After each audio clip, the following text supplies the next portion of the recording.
In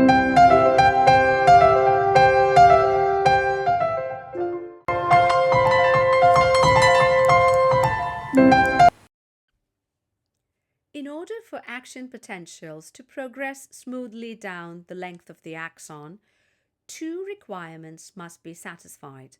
The first requirement is that the action potentials must move down only one direction, that is, towards the synaptic terminal, not backwards. The second requirement is that time must be allowed for the axon that is experiencing the action potential to recover from it and return to the resting membrane potential. So let's see how that happens. When the axon reaches the depolarization phase and completes the depolarization phase, it deactivates the sodium channels, the voltage gated sodium channels, for a very short time.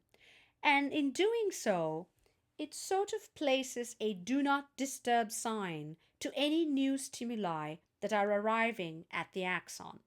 So that area shown in pink here with the do not disturb sign is called the absolute refractory period. The other area that is shown in orange says, do not disturb me, but you can if there is an emergency. Only disturb me if there is an emergency. So that's the period when the axon is recovering from the action potential. It's in the hyperpolarization phase, and it can only respond to a stimulus if the stimulus is very large. So we call this the relative refractory period.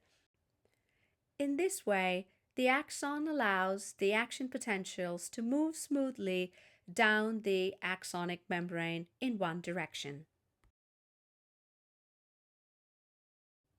Now let's take a closer look at the progression of the action potentials. The action potentials are progressing in one direction towards the synaptic terminal. Let's imagine we throw a flashlight and focus on the area that is being depolarized. So the inside of the axon is positive and the voltage is plus 20 millivolts. So this has completed the depolarization phase of the action potential. We say that the axon is depolarized. On the right, that part of the axon has not experienced an action potential yet. So that part of the axon is resting. And so we would expect the voltage to be minus 70 millivolts. And we say that the membrane is polarized. On the left, we have the area where the action potential has already passed. So that area should be recovering. And the voltage is going back to minus 70 millivolts. So this part of the axon is said to be repolarized. So far, we have looked at action potentials moving smoothly down the length of the axon. But this is not always the case. There are many neurons that are myelinated, and they send information much more quickly than unmyelinated neurons.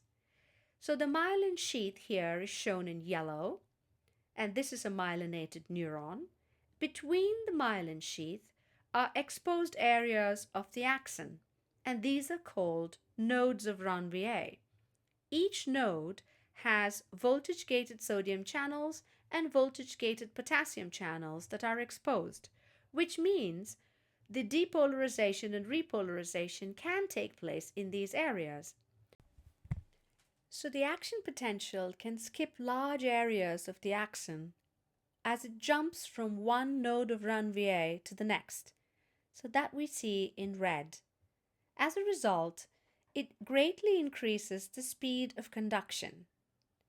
And this is very useful for somatic motor and somatic sensory neurons that must carry impulses at a very rapid rate. We call this type of conduction saltatory conduction.